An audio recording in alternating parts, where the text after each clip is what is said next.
Assalamualaikum warahmatullahi wabarakatuh. Hai teman-teman semuanya. Apa kabar teman-teman hari ini? Semoga kita selalu dalam keadaan yang baik, keadaan yang sehat, dan tentunya bahagia. Berjumpa lagi bersama saya Adit. Yap, teman-teman pasti tahu, kalau berjumpa Adit, itu artinya kita semua akan belajar matematika. Ya, tentunya mata pelajaran yang sangat mengasyikan dan bermanfaat untuk masa depan kita. Apapun pekerjaan kita, sangat memungkinkan untuk berhubungan dengan yang namanya matematika. Maka dari itu, sukai dan cintailah pelajaran matematika. Karena matematika itu tidaklah sulit ketika kita mau untuk menyukainya. Yang penting suka dulu, ya. Nah, teman-teman semuanya, hari ini kita akan melanjutkan pembahasan tentang penyajian data dalam bentuk diagram garis. Kalau kemarin kita sudah mempelajari tentang diagram batang ya. Teman-teman masih ingat kan? Kalau misalkan lupa, silakan bisa cek di video sebelumnya tentang penyajian data dalam bentuk diagram garis. Nah, teman-teman, seperti biasanya sebelum kita memulai pembelajaran, mari kita awali terlebih dahulu dengan berdoa. Tujuannya adalah agar kita mengharapkan kelancaran selama kita belajar, dan kita juga menginginkan kita mendapatkan ilmu yang bermanfaat sebagai bekal masa depan kita. Berdoa, mulai.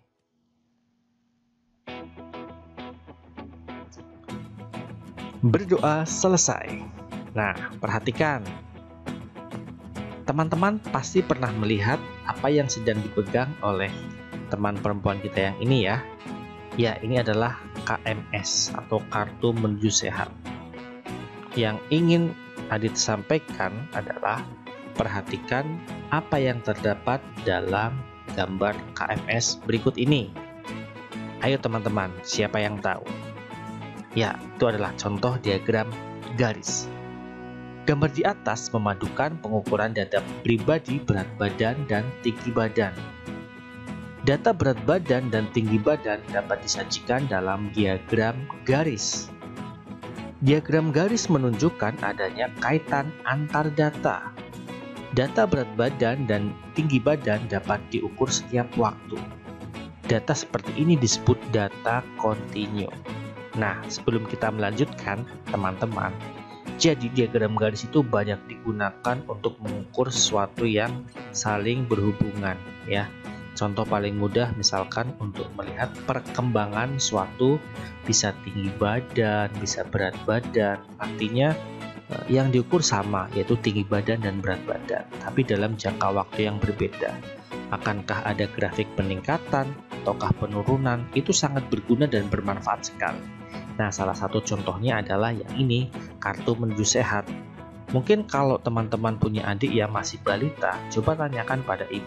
Pasti masih nyimpan yang namanya KMS atau Kartu Menuju Sehat ini. Begitu ya, teman-teman.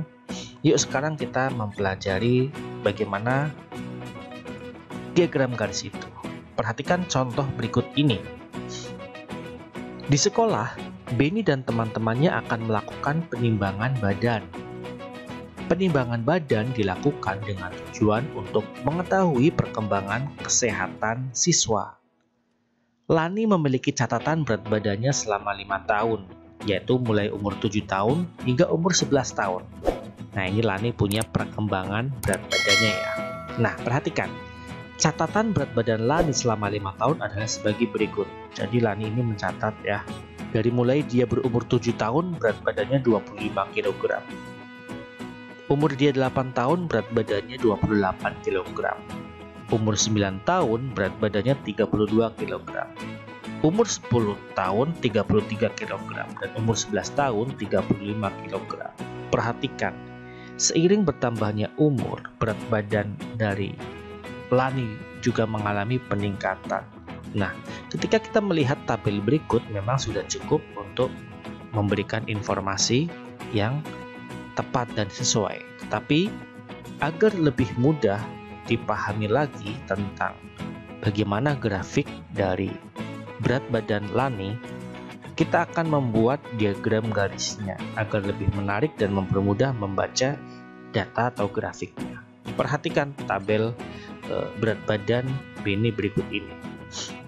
Ketika umur 7 tahun berat badannya 25. Ketika umur 8 tahun berat badannya 28. Jadi ada pasangannya ya. Umur, berat badan ya.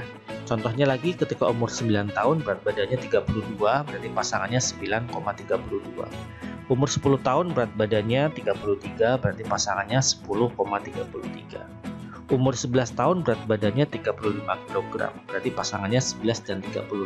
11 itu umurnya, 35 itu berat badannya. Nah, sekarang kita akan belajar tentang langkah membuat diagram garis. Apa saja yang perlu kita butuhkan? Perhatikan.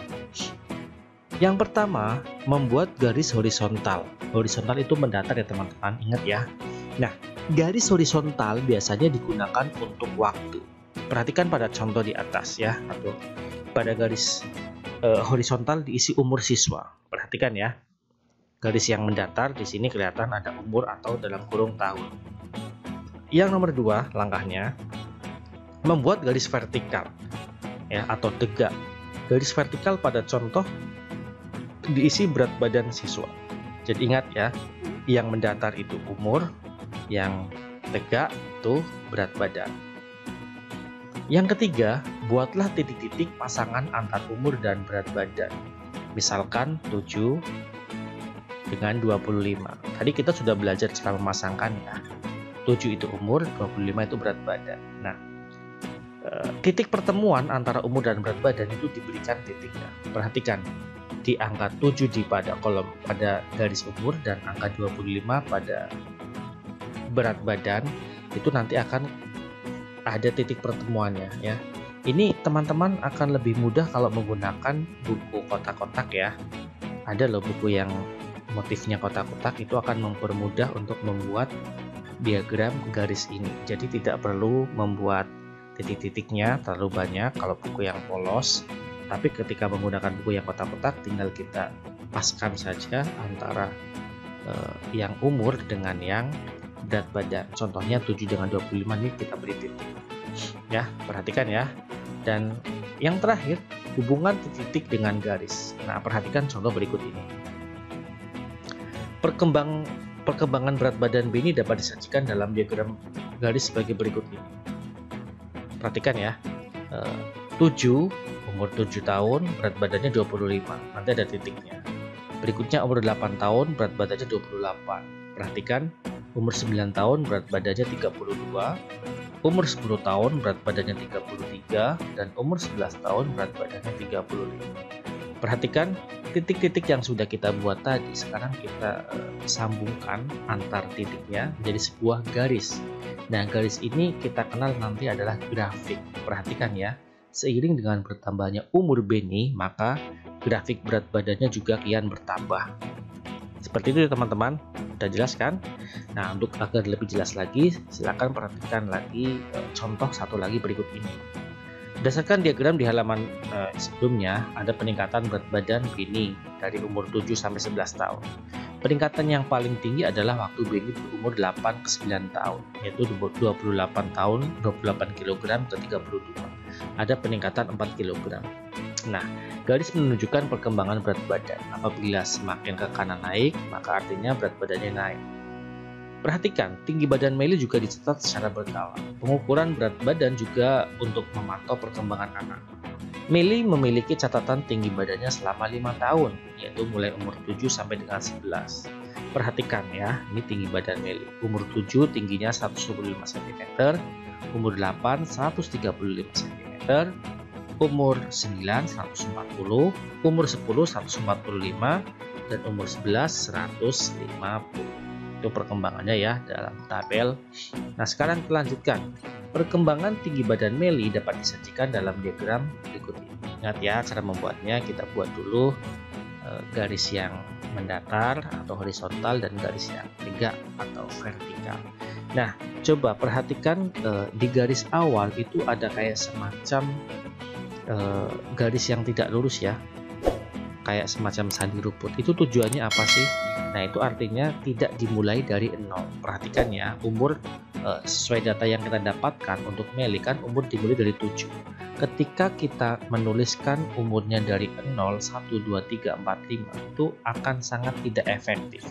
Banyak juga halaman ataupun kertas yang terbuang. Jadi untuk menyingkatnya, kita buat semacam kayak garis naik turun seperti itu. Itu tandanya kita nggak mulai dari 0 seperti itu ya. Termasuk juga yang tinggi badan, yang garis vertikal itu nggak langsung garis lurus, ada semacam kayak motif zigzagnya ya. Itu juga sama, kita tidak mungkin juga menuliskan tinggi badan dari 0. Karena apa? Data yang kita dapatkan dari Meli itu dimulai dari umur 7 tahun, tinggi badannya 120 cm. Nah, perhatikan. Dari diagram di atas, pertumbuhan tinggi badan Meli meningkat dari umur 7 sampai 11 tahun. Peningkatan tertinggi pada umur 7 tahun ke 8 tahun. Perhatikan dari 120 langsung ke 135. Ingat ya, yang mendatar itu umur, tahun ataupun waktu, yang ke atas itu tinggi badan, bisa juga berat badan. Nah, perhatikan, dengan adanya diagram garis berikut ini akan mempermudah kita untuk menentukan grafik baik naik ataupun turun. Penyajiannya juga mempermudah kita dan juga menarik perhatian kita ya, tidak membosankan. Seperti itu ya. Dari sini kita juga bisa mengetahui lebih mudah, lebih cepat. Misalkan saat Meli berumur 10 tahun, berapakah tinggi badannya? Itu akan kita tarik garis pertemuan antara umur dengan tinggi badan, ketemu adalah 145. Di situ titiknya. Itu ya. Nah, perhatikan ini. 7, 125, 8, 135, sampai dengan 11 itu 150. Nah, gimana teman-teman? Mudah bukan diagram garis ini? Ini hampir sama dengan diagram batang kok. Yang penting kata kunci dari pembelajaran data ini, baik penyajian data termasuk bentuk diagram, baik itu diagram batang, diagram garis ataupun diagram lingkaran yang akan besok kita belajar, itu intinya adalah teliti dan juga cermat. Ingat, saat penyajian data juga harus rapi. Karena apa? Jangan sampai orang yang akan membaca data kita jadi tambah pusing, tidak tambah menarik, tidak tambah jelas, malah tambah pusing ya. Jadi harus teliti, cermat, hati-hati, dan juga harus jelas. Oke, sekian dari Adit. Semoga bermanfaat. Sampai jumpa lagi di pertemuan selanjutnya. Tetap semangat belajar. Jangan lupa jaga motivasi untuk belajar. Karena ingat, masa depan kalianlah yang menentukan. Sekian. Wassalamualaikum warahmatullahi wabarakatuh.